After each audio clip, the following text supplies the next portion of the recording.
A year from now, the major season will be over. When said like that, it feels like such a downer. It's only late July. It's the heart of summer across the country.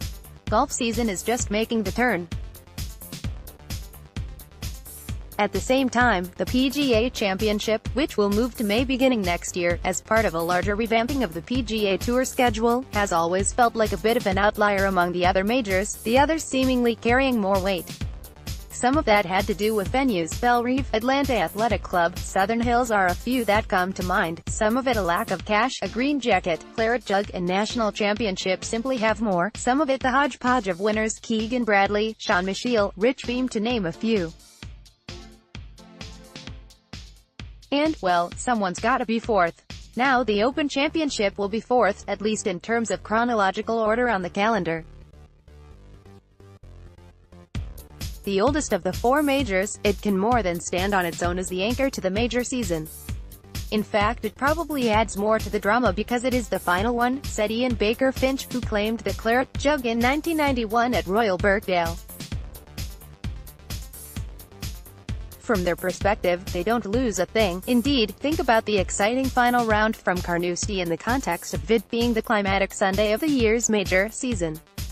As if the chaos of Tiger Woods grabbing the solo lead, then stumbling, Jordan Spieth's struggles, six-way ties and, eventually, a masterful finish from Francesco Molinari giving him the claret jug wasn't theater enough. Imagine if that was the conclusion to the sprint from the Masters. Pretty sweet. Meanwhile, I'm still left wondering what the PGA Championship gains by going to May, a month that will limit, or at the very least change, what parts of the country the championship can be held in that time of year. It does avoid being last on the schedule, at least, though I'm not sure what that will end up meaning in television ratings. The PGA of America's domestic TV deal with CBS ends after next year, given a much busier sports television slate that time of year. Related, new PGA of America CEO will quickly face critical choices. The PGA Tour, meanwhile, stands to gain plenty. Its FedEx Cup playoffs will now own the month of August, avoiding a head-to-head clash with football, something that was a goal when it was created just over a decade ago. In order to make it all work, the Tour had to move its flagship event, the Players' Championship, back to March. That's okay, too, because that event has grown enough in its own right.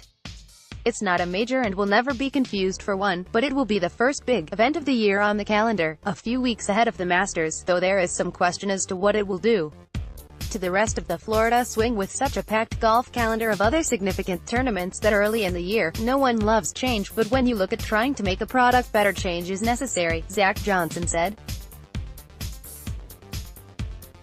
I go back to '07 and the first FedEx Cup, and it was much different. In the end, everything got better, and in this instance the intentions and reasons to push the schedule to end in August are better. I think in the long run, it's a great thing. Having the Open Championship be the final major of the year will be as well given its significance, though no one's exactly in a rush to go from Patrush to Memphis for the WGC FedEx Street Jude Invitational in 2019. Better way to put a cap on the four biggest tournaments of the year than by making the trip across the pond to venues such as Royal Patrush, Royal Street, George's and St. Andrews, the sites for the next three Opens. The downside? That we'll have to wait 9 months until the next major instead of 8. But it sure beats a trip to St. Louis in August. Introducing Golf Digest All Access, a new way to improve watch Golf Digest videos.